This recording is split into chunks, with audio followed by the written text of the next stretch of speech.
Hello and welcome to the official day 8 of the VlogTober. You may call it the episode that I put this morning, and technically part of that episode was recorded this morning because of the cricket. That was so loud, like I don't even know. It was crazy.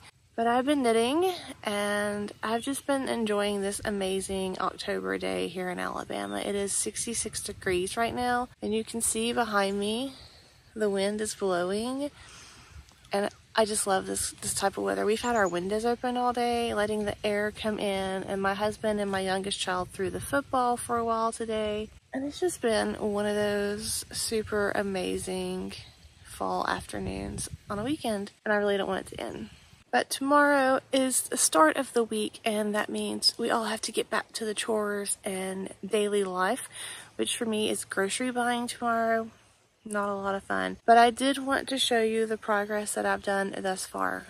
Obviously, there's still a lot of daytime left, and I will be knitting for the rest of the evening, but I'm losing my sunlight a lot earlier these days, and I really enjoy doing these outside because this is just who I am in the fall. I love these kind of days. So it's almost disrespectful to nature and the nature of this channel and this series not to record them outside as much as possible. So let me go ahead and say this is your spoiler warning. So spoiler, I'm really loving this knit along. It is very laid back. I'm going to be completely honest and say that typically I don't do garter. I do not like a lot of garter. It is very mundane to me, because it's just so much of the same thing over and over and over, and I just get so tired of that I just put down those type of projects. But I think the whole doing the stripes, because I am doing the original version modified, we'll say that. I think doing those stripes is helping breaking that up, and I feel like each section is a little bit different because of that. So it's not so much of the same thing over and over and over.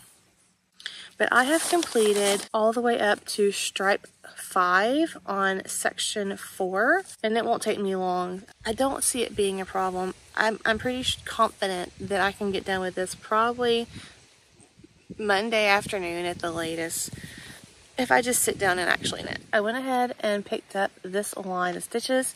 So, friends, this is the chart that I talked about in the previous episode.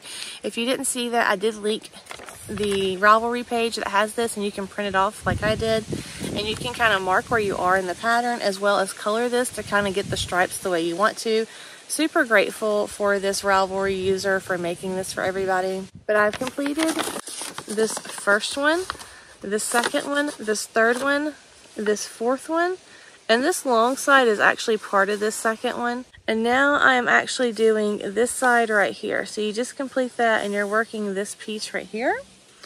So I'm picking up those stitches, and this is what that looks like. So here's that first section here where my stitch marker is. This is my second section. I did a solid panel of my lantern there. And then this long piece was that first long piece in the second section. Then you do this kind of like side square, which is your third section. And then this square, which was your fourth section. And then you do this longer part, which begins your fifth section. So that's where I am now. So I will do all 4 color stripes there, and then we will proceed on. But I love my colors. I love them so much. So much. If you're new to my channel, thank you so much for checking me out. As far as the yarn I'm using Miss Babs yarn. Colors that I'm using is, the first one is Roasted Pumpkin. Chinese Lantern is actually part of this set, but I'm using it for my backup dancer, the solid panels. Ember Glow is this peachy color. Through Hike is this tan color. And then I ordered this color, which is like Cacao or something. It's like a purpley black as a 5th color originally, but I'm actually using it as one of my 4 main colors, and then using the Chinese Lantern for the backup dancer. I think doing it with the solid panel is going to make the pinwheel look like a pinwheel, which is what I want, because I do have my mother-in-law who is Austrian, and she has all these collection of the bear signs. and they all have windmills on them and little Dutch farms, and so it makes me think of that, and that's kind of why I want to stick to that original plan. So while we're still talking about our projects, I just want to say that I don't know if you've seen this project. This person is amazing. I love what they're doing with theirs. They actually started their center clue 1 crochet, the granny stitch, and I'm in love with it. I saw this go across Instagram and I was just amazed by this project. A wonderful way to start this because it still gives it kind of like that geometric squares that just kind of go like in a tunnel, like a mind trick. I think it's pretty awesome, and I love that they picked up with knitting around the edges. But it really made me want to make a shawl that has knitting and crochet in it. So if you've ever done anything like that and you know of any patterns, please leave the designer or the pattern name down below. I would love to check those out. I love using and utilizing the techniques in one. I think that's just marvelous, and I haven't done that yet, and now I really want to. Yeah, if you can think of something, please let me know. Honestly, I don't know where Clue 2 is going to take us. I've seen a lot of comments asking where, since he revised Clue 1, are the rest of the clues going to be changed? And from what I've read, he said that they are not, that they're going to stay the same. And even if you do one of the alternate beginnings, that it's still going to be in line with what the overall pattern looks like. But I saw this question in several groups. I saw where people are making their make ones and then they're getting blurps of color from these rows down here, and it's bothering them. So all of mine make ones, I'm actually just picking it from the existing stitches. I'm not doing knitting fronting and back.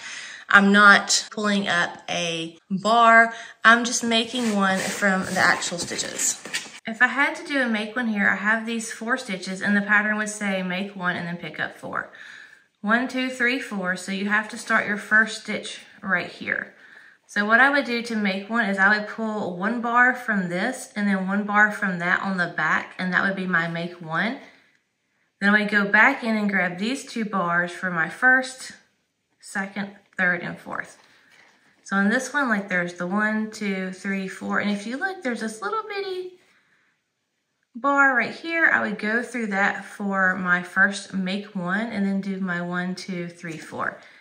That does not pull up any other colors when you do that, and you don't have those blurps of colors that you get if you were to do a knit front and back. I have not woven at any of my ends, so some of the places where they're joined will tighten up. And for things like that, those little holes, once you kind of sew in your ends, you can catch that and snug that up and make it a lot less noticeable. But those are just, but that's just something I noticed, and I wanted to let y'all have another option to do that, because I prefer picking up an extra stitch, actual stitch from the stitches that are there, opposed to doing the make one front and back, because it does pull up a little bit of that color, especially if you're using the white and you're getting down here in the darker colors, and it does stand out. Yeah, I really am enjoying this. I'm really enjoying how mine's coming out. I think my Chinese lantern, even in this horrible lighting, is really standing out and looks different than the pumpkin, the roasted pumpkin. But it does have a little bit of the blurps of all the colors in there, so I think it's gonna look pretty awesome.